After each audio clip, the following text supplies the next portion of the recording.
Já parou para pensar que hoje você está vivendo coisas que ontem você não acreditava ser possível? Quem disse que seria fácil? Jesus nunca disse que seria fácil, mas Ele deu uma promessa para nós: pode ser leve, porque eu vou trocar de fardo com você. Eu já troquei de lugar com você na cruz. Então aquilo que você merecia receber, eu já recebi. E aquilo que eu merecia por parte do meu Pai, eu entreguei para vocês. Mas isso não significa que vai ser fácil, irmão. Se a gente perder tudo, mas não perder a fé, a gente não perdeu nada. Porque a fé é a chave que move o sobrenatural. A fé é aquilo que faz com que alguém que não tem nada aos olhos dos homens viva como alguém que já recebeu tudo aos olhos de Deus. Eu não me movo mais por aquilo que eu vejo, mas eu me movo por aquilo que eu creio. Se você se agarrar à fé que Deus depositou em você, nada vai ser impossível para você. Quem sabe não seja a hora de você crer no Deus que te respondeu hoje, quando ontem era impossível, e acreditar que amanhã Ele será presente na sua história e vai responder a sua oração. Uma palavra libera um destino. Uma palavra ressuscita mortos. As nossas decisões, elas têm impactos a curto, médio e longo prazo. Porque existem reflexos do que fazemos, repito, no curto, no médio e no longo prazo. Coisas simples, sabe? Coisas que às vezes parecem ser até simples demais, mas que são importantes e que definem a nossa trajetória. A razão número 1 pela qual as pessoas não conseguem o que querem é não saberem o que querem. Se você parar para pensar na nossa vida, nós só valorizamos quando aquilo que estava nas nossas mãos vai embora. E nas nossas mãos não tinha valor, mas quando vai embora a gente percebe o valor que tinha, mas que nunca falamos quando nas nossas mãos estavam. Nós não olhamos com um olhar sensível para aquilo que temos, para o que somos. Nós precisamos de dor, nós precisamos de perda para verbalizar coisas que os nossos sentimentos ocultam, às vezes até mesmo de nós. Por que você murmurava ao invés de você declarar aquilo que você desejava ver? A fé não é a gente constatar o que está acontecendo, é a gente declarar o que vai acontecer. Então, ao invés da gente ficar murmurando, entenda isso em nome de Jesus, começa a declarar por fé as realidades ao teu redor e elas vão ser transformadas. Aquilo que poderia ser um ponto de tensão na minha casa se tornou um pilar de sustentação na minha casa. Por quê? Porque não tem a ver com aquilo que me cerca, mas como eu enxergo aquilo que me cerca. E é por isso que eu quero te convidar em nome de Jesus a entender, cara, a razão pela qual a gente não vive muitas coisas é que a gente não sabe para onde a gente quer ir. Às vezes você já está num lugar onde um dia você sonhou que esse lugar traria para você plenitude. Aí agora você já está ansioso com um novo futuro. Aí quando o futuro chega, você já está ansioso com um novo futuro. Sabe uma das coisas que eu mais tenho visto na minha geração? Quando aquilo que um dia era futuro se torna presente, ele está encontrando a gente ausente. Porque a gente já tá sonhando com um novo futuro desejado.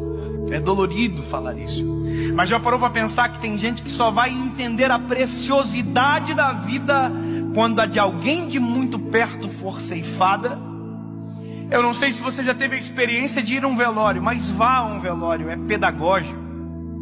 Você sai do velório muito mais amoroso. Você sai do velório muito mais sensível, muito mais grato. Você agradece o ar que respira quando descobre que a pessoa que está no caixão faltou o ar para viver. Você valoriza o coração que bate no peito. Você valoriza a esposa que você tem. E às vezes só se valoriza quando perde. Você verbaliza, às vezes palavras fora de hora.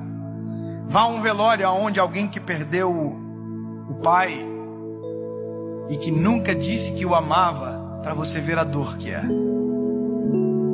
Ele abraça o caixão, ele grita, eu te amo! Mas essa palavra não surte mais nenhum efeito, porque quem precisava ouvir não ouve mais.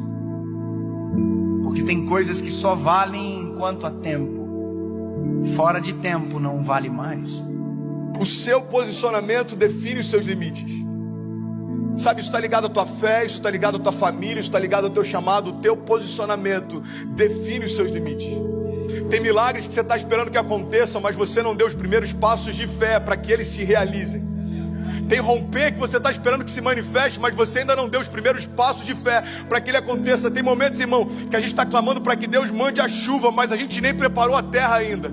E Deus está falando: ei, se eu mandar a chuva do jeito que os campos estão, eu vou destruir a tua plantação, eu não vou te abençoar com isso. É Deus falando: ei, se prepara para receber aquilo que eu quero derramar. Se prepara para receber aquilo que eu vou derramar sobre você. Você precisa se posicionar na direção do teu milagre.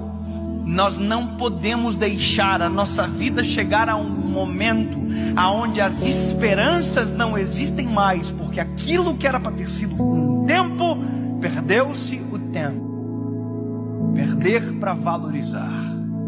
Nós não precisamos disso. Nós não precisamos, deixar ir embora para perceber a importância que tinha quando estava perto. Alguém que não é rei ainda, mas já se porta como tal, está preparado para assumir o trono. Você quer um exemplo claro? Deus unge Davi. Davi era improvável, Davi era desconhecido, Davi até para o seu pai e para os seus irmãos era invisível, mas a partir daquele dia, aos olhos de Deus, Davi já estava no trono.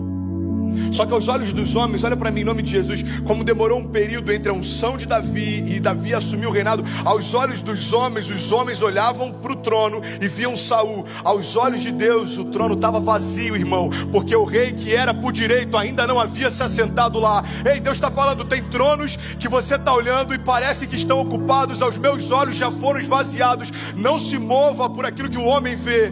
Eu não vejo como o homem vê. Talvez você está olhando para uma situação e ela parece intransponível. Jesus já está olhando lá na frente e já foi vencida. E ele está falando: ei, você está preocupado por conta dessa crise? Eu conheço o teu futuro. Eu sou aquele que, eu não tenho, entendi isso, irmão. Jesus, ele não está na eternidade, a eternidade está em Jesus. Então ele conhece a eternidade passada, a eternidade futura. É por isso que algumas crises para os céus não fazem sentido, porque às vezes uma crise financeira abate a gente, mas Jesus já sabe o que está te esperando na estação seguinte. E ele está falando para a gente nessa manhã: ei, você está preocupado por conta dessa crise? Filho, eu desenhei a tua história, eu sei onde você vai, fica tranquilo. Pare de reclamar daquilo que você ainda não se moveu para viver. Pare de reclamar do resultado de escolhas que você não fez. Para você viver a vida que você deseja, você precisa abrir mão da vida que você leva. 2 Crônicas 7,14 diz: se o meu povo, que se chama pelo meu nome, se humilhar e orar e buscar a minha face, e se afastar dos seus maus caminhos, dos céus eu ouvirei, perdoarei os seus pecados e eu sararei a sua terra. Existe uma condicional. Deus está dizendo: olha, se o meu povo, que se chama pelo meu nome, se humilhar e clamar e se arrepender, o que ele está dizendo é o seguinte: se você der os passos de fé, os céus vão reagir àquilo que você está se movendo. Evangelho não tem a ver com conforto, Evangelho tem a ver com propósito. E é por isso que muitas vezes a conta não fecha. Irmão, quem disse que seria fácil? Eu quero te encorajar a você se posicionar na direção do seu destino, na direção do destino que Deus prometeu para você. Nada menos do que isso vai ser aceitável. Salmo 126, versículo 5 diz: aqueles que semeiam com lágrimas, com cantos de alegria colherão. Aquele que sai chorando enquanto semeia, voltará com cantos de alegria, trazendo seus feixes. Mas eu não posso fazer por você aquilo que só você pode fazer.